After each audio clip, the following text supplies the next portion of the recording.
Hi, welcome to Growth Talk. I'm your host, John Early, and my partner, Tony Sanchez, is with me. Today, we're going to talk about inflation and is inflation really the problem behind Americans struggling? So on Wednesday, we had a consumer price index report kind of breaking down what our inflation percentage was to last month. It was an increase of 0.5%. Is inflation something that we should be worried about? Thanks, Tony. Let's first define what the Consumer Price Index is. The Consumer Price Index is a basket of goods that the Labor Department goes out and prices every month in locations all over the country. And from that, they construct this price index of the things that people are buying and look at the change in that price index over time. And a 0.5% is a pretty high rate of inflation on over a 12-month period. That would be a 6% annual rate of inflation. The actual inflation over the last 12 months was 5.4%. And that's a slight downtick from the 12-month rate in June, but it's still high by the standards of the last 20 years. If you go back to the 70s, that would have been a low inflation rate. I remember in the 70s, there were two times where we got to a double digit inflation rate, and it peaked at 16% was the peak. I think that peak actually came in January of 1980. So it's not a high enough inflation rate to interfere with growth very much. In terms of growth, we need to be more concerned about deflation. That's harder on growth. But it's part of the equation in how people are doing, whether they have enough money to buy the things they need to buy. And there's a lot of fear about inflation. You mentioned you'd read a poll from, I think it was Fox News. You want to talk about that a little bit? They ran this poll. It was carried out between August 7th and the 10th. It polled about 1,000 randomly selected registered voters across the country. This poll had reported that 86% of the polled blame that COVID-19 pandemic for increasing prices, and 79% blamed the Biden administration's economic policies. Kind of, what are your thoughts on, is it more of COVID or is it more of the economic policies? So that's a really good question. And what you find is when you look at things, everything's connected, and it's hard to say one thing causes another, but there are lots of things that influence. There might be hundreds or thousands of causes, but certainly the Biden policies of the stimulus money that came out increased the demand for goods, and COVID has decreased the growth in the supply of goods. There are bottlenecks in the supply chain, some of which stretch all over the world. Like the auto manufacturers are having trouble getting enough chips to produce as many cars as they want to produce. The OPEC countries during COVID cut production of oil down substantially. I mean, there was one point in COVID where the demand for oil and gasoline just collapsed. There was even a time last year where in Cushing, Oklahoma, where the futures price is set, and as a futures contract matures, if someone's going to take delivery or deliver product, all the storage was full and there was no place to put oil. And so on the futures market, the price of oil actually went negative because demand was so high. And demand has expanded substantially in the US and around the world, but OPEC has very sparingly increased production. I think they're kind of concerned that the Delta variant may suppress demand again, and they kind of like getting these high prices while they can. And eventually, if demand is sustained at a higher price, OPEC will increase production again. And so it's a combination of a number of factors, and having certainly Biden's stimulus policy is part of it. The COVID restrictions on production of goods, and not restrictions, but the lower production levels from COVID contribute to it. For example, even though GDP set a new high in the last quarter, industrial production in the United States has not reached has not surpassed the previous high from a year ago, March, I think it was. Let's talk about how inflation is affecting us now. Do you think this is something that we are that the people should be worried about? Is this something that is affecting us? What are factors in this, and what do you think that we should be more focused on rather than what we are focused on right now? Tony, thanks for that question. Inflation is something we need to pay a bit of attention to. It's part of a basket of influences on how the American people are doing. I think the more important influence in how people are doing is how things affect the economy and growth and prosperity in the economy is the distribution of incentive. People talk about distribution of income, but when you're trying to build an economy that produces enough to take care of the needs and wants of everyone, the distribution of incentive is more important.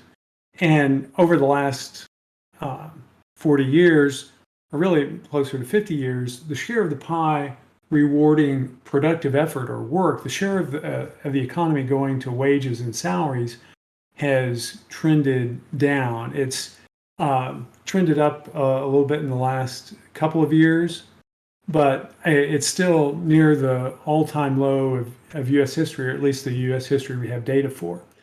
And I think that's more of an issue. I think that's the bigger cause behind the struggles people are having. But inflation itself is not in a range that's dangerous. Actually, a little bit of inflation is beneficial to growth, and deflation is much harmful. As I calculate it, the optimal inflation rate for the growth rate of the economy, the inflation rate that corresponds with the fastest growth historically, is around 1.5% a year.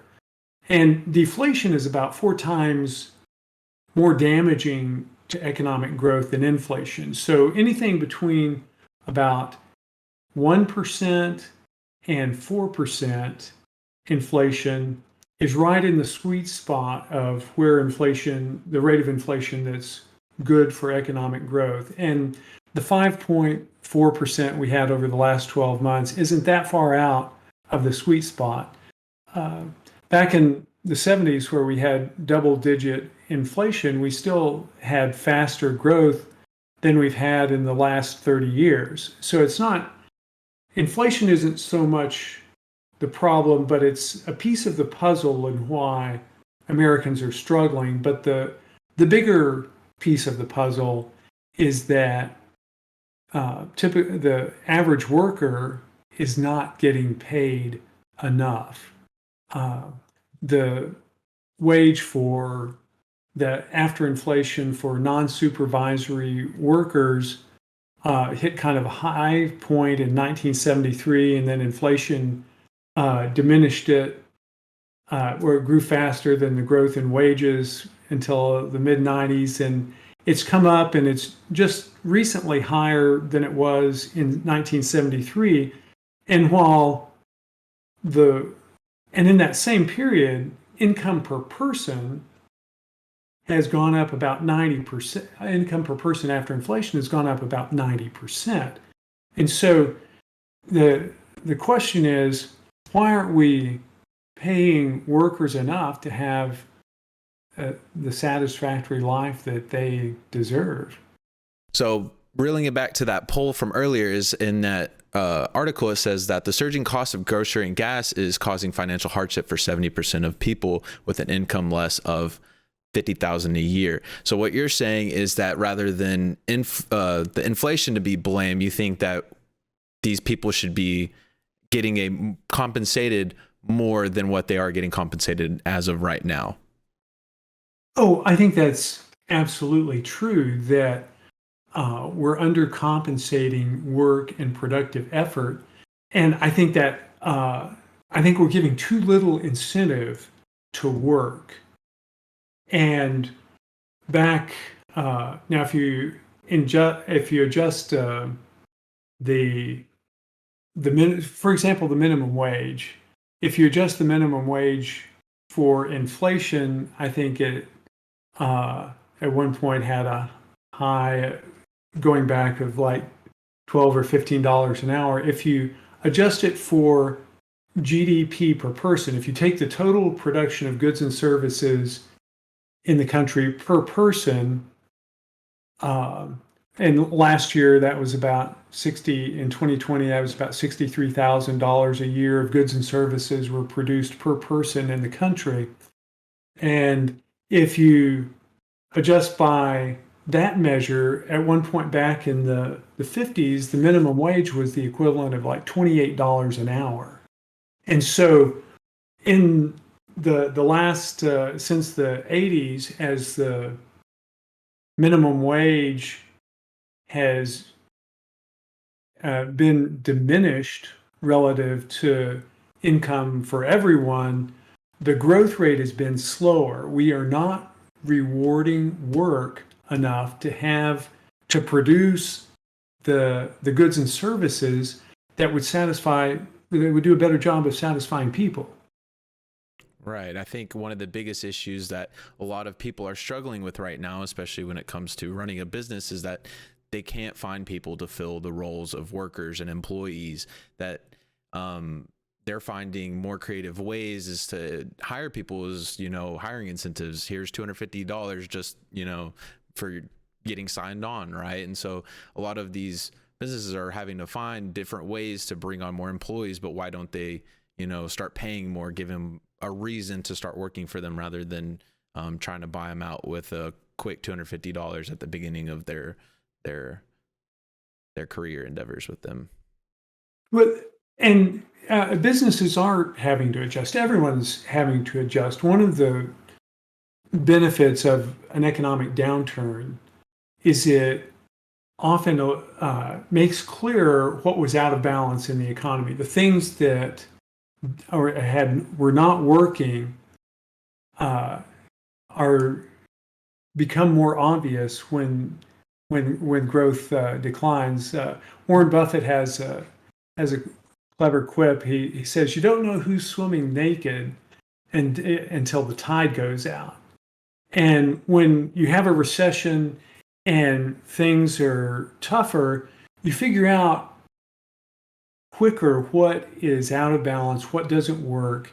And one of the things I think we're finding out in this downturn is that we aren't paying people enough, especially people at the bottom half of society. We're underpaying those. There's not sufficient incentive to work. There's not financial security for those people, which creates instability. And actually, I don't want to say this lightly, but people aren't as smart when they aren't financially secure. There was a study a few years ago on farmers, and they tested their IQ a few weeks before harvest and a few weeks after harvest when they were flush with cash. And their IQ was like 10% higher when they were flush with cash than it was when they were financially insecure and stretched. And so if we want to make good decisions as a society, we need to have a system that gives adequate incentive and adequate reward for the work that makes society strong. Tony, it was great to have you on Growth Talk this week. I enjoy the give and take, and why don't you close us out? Thank you, John. I appreciate you adding me as a part of Grow Talk. And one of our biggest part of Grow Talk is going to be our audience. So I invite you guys to follow us on our social medias so that you can engage with us and ask us any questions that you may have about economic news that's going on in the world today. So make sure you go ahead and like this video and subscribe to our YouTube channel so that you won't miss next week's episode. Thank you, guys.